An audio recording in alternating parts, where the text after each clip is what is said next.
Oke teman-teman, kita akan menutup meme science terakhir tahun 2024 di video kali ini. Kita akan melihat kiriman-kiriman meme science yang ada di Discord. Oke. Dan seperti yang udah aku janjikan sebelumnya, official merchandise dari channel ini sekarang udah bisa dipesan. Gambarnya buat yang ngikutin channel ini pasti tahu banget ini maksudnya apa. Silahkan langsung beli sekarang mumpung ada diskon dan stoknya sangat-sangat terbatas. Karena kalau stoknya habis nanti kalian perlu pre-order dulu untuk beli kaosnya.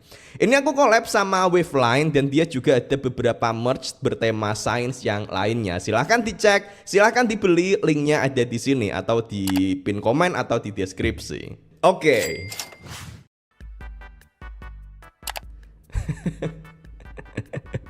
Absolute Cinema.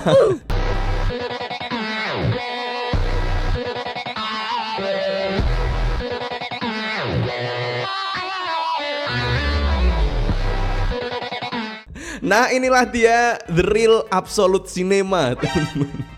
Karena di sini kita punya simbol absolut di matematika. Jadi ini namanya adalah simbol absolut ya, teman-teman, yang artinya semua bilangan yang dikasih notasi seperti ini nanti dia akan memberikan nilai positifnya. Misal negatif 3 dikasih simbol absolut, nanti nilainya sama dengan 3. Angka 5 dikasih simbol absolut, nanti nilainya akan jadi ya 5 berarti. Menarik ini. Oke. Aku punya ujian fisika besok, mau ngetes gravity. Hei, astagfirullah, nggak gini juga dong. Masa gini? Ya ngetes gravitasi sih ya silahkan ngetes aja, cuman nggak harus seperti ini karena kita bisa melakukannya dengan metode yang lebih simpel, misalnya dengan cara menjatuhkan barang. Nih, ini kan bisa nih. Kemudian diukur aja berapa waktu yang dibutuhkan, kemudian kita bisa ngitung berapa nilai percepatan gravitasinya. Bagus sih ini melakukan eksplorasi, dan memang kalau kita belajar fisika itu memang sangat perlu eksplorasi. Bener ini sampai sini, cuman nggak perlu seperti ini kecuali kalau memang ternyata dia yang mau dilakukan adalah mau jatuhin batu dari lantai 2 misalnya. Nah itu boleh, itu bener. Next.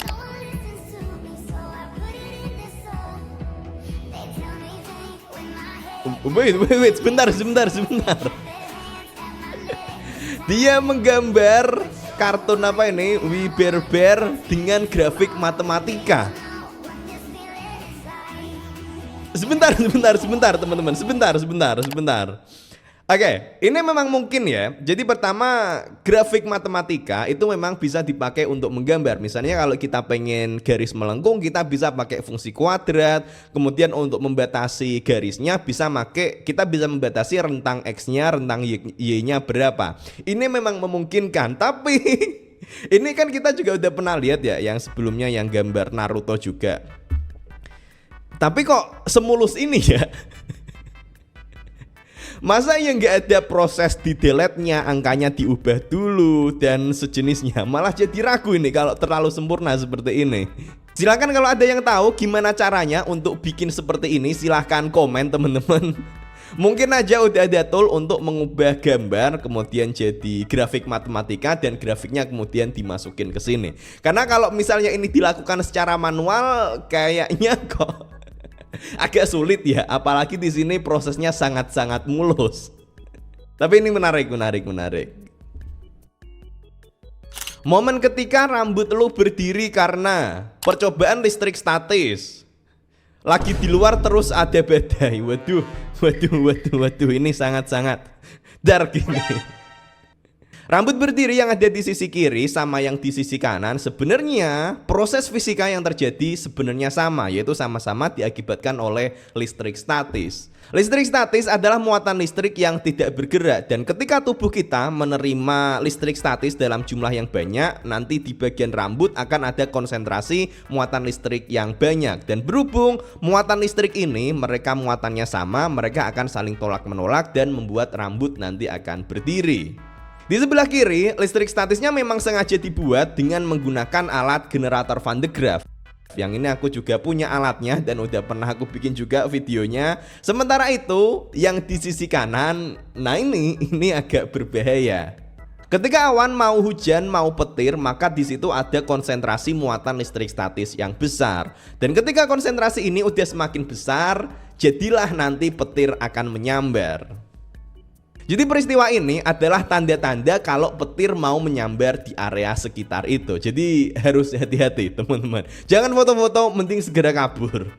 Siswa kelas 8 menemukan Wolfram Alpha. Bener lagi.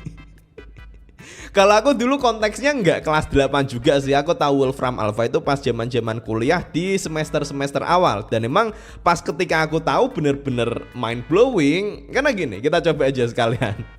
Jadi kita bisa langsung aja masukin kayak semacam apa ya, persoalan ya. Integral 1 per X pangkat 4 dx misalnya.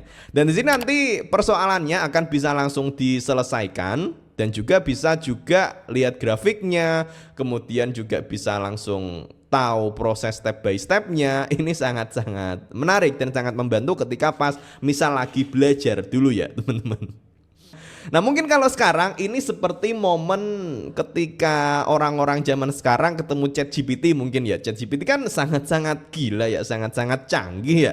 Kita ngasih pertanyaan apapun dia pasti bisa jawab. Kita ngasih pertanyaan matematika dia pun juga pasti bisa menyelesaikannya seringnya. Ya meskipun kadang agak ngaco juga sih.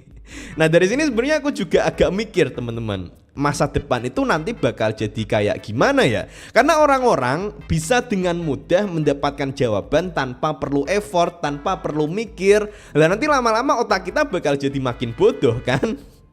Makanya sekarang ini aku lagi nyiapin series video premium lagi teman-teman, yang temanya adalah tentang critical thinking. Gimana caranya untuk berpikir secara kritis. Yang skill ini adalah skill yang bisa dibilang sangat penting di era AI sekarang ini, biar otak kita nggak tumpul. Sebelumnya aku udah bahas mengenai cara belajar secara efektif di video series Genius Course. Nah bulan depan nanti aku akan rilis video series premium baru yang temanya adalah tentang critical thinking. Silahkan ditunggu aja, nanti join membership di tier premium untuk nonton series videonya. Atau kalau join sekarang juga boleh juga teman-teman. 3 orang ditangkap karena secara ilegal menjual uranium. Waduh, ini beneran gak ini? Beneran gak? Bentar, ini di mana ini? Ini Philippines. Beneran gak sih? Coba tak cek. Beneran loh teman-teman. Oke, ini kasusnya ternyata ada di Philippines. Dan ada orang yang menjual uranium secara ilegal ternyata teman-teman. Dan ini gak cuma terjadi sekali, ternyata ada beberapa kali di sini. Oke. Jadi takut teman-teman. Ini jujur ya teman-teman.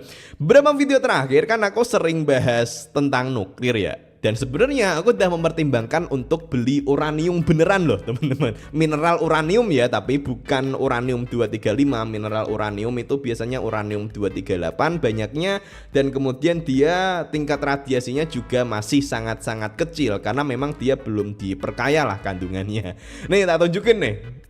Nih aku udah mau beli uranium ore fragments. Ini dari Amerika teman-teman. Jadi ini cuman bongkahan-bongkahan mineral uranium yang sebenarnya ini aman kok teman-teman. Insya Allah aman. Jadi kalau aku punya ini, kemudian aku beli alat pengukur radiasi, kita ukur, kan seru ya eksperimennya ya. Cuman kalau aku ngelihat berita seperti ini kok jadi takut ya. Kayaknya nggak jadi check out ya aku deh. Misal aku beli terus dicek bea cukai, terus nanti diburu polisi, kan nggak lucu ya. I love Matrix, me too. Beda level bro, beda level. Di sini yang disukai adalah Matrix Matematika, yang ini ternyata film The Matrix ternyata. Beda level ini. Ya jelas kerenan yang ini, Matrix Matematika. Iya kan? Iya dong. Siapa yang setuju silahkan komen teman-teman. Software engineers, AI. Software engineers, AI-nya sekarang udah makin kuat. Iya. Secepat itu loh AI ini berkembang teman-teman. Dulu orang-orang tuh banyak yang mikir kalau perkembangan AI yang pinter, yang bisa berpikir seperti manusia itu masih butuh waktu yang lama ya. Dulu aja masih sering muncul meme Excel dia ngasih rekomendasi bulan-bulan itu masih keliru. Lah sekarang AI udah bisa memahami teks manusia, bisa ngobrol dengan sangat-sangat natural, bisa bikin gambar, bisa bikin video, bisa nyelesain berbagai macam persoalan dan lain sebagainya. Kira-kira nih, kalau AI semakin canggih, apakah manusia bakal bisa selamat nanti? Apalagi kalau AI-nya malah ternyata melawan manusia. Mobil bensin terbakar disiram air, padam. Mobil listrik terbakar disiram air, susah padam. Lithium hidroksida abangku. Menarik.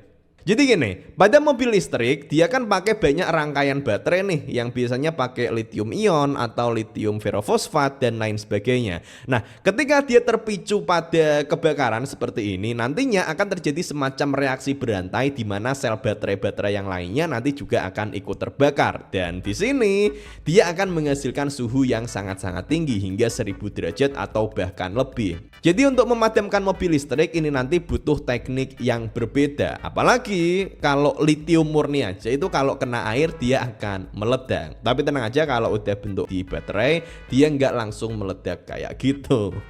Tapi tenang aja, karena mobil listrik ini kemungkinannya untuk terbakar jauh lebih kecil daripada pada mobil yang berbahan bakar bensin, teman-teman.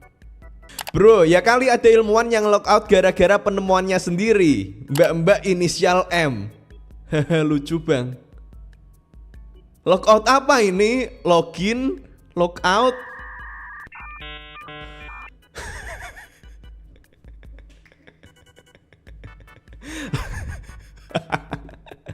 Ternyata lockout dari dunia. Tak kira lockout yang satunya itu, teman-teman. Oke, kisah dari Marie Curie bisa kalian tonton di video yang ini, teman-teman. Silahkan ditonton nanti.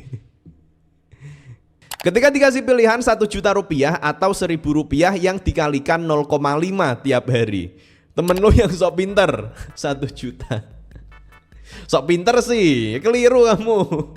Karena kalau 1000 rupiah dikaliin 0,5 tiap hari, berarti hari kedua tinggal 500, hari ketiga tinggal 250. Makin kecil sampai setengahnya. Mending ya langsung ambil sejutanya. Ini beda lagi kalau misalnya faktor pengalinya ini adalah di atas 1, misalnya minimal 1,1 lah. Ini bisa jadi lebih masuk akal untuk ambil yang dikali 1,1.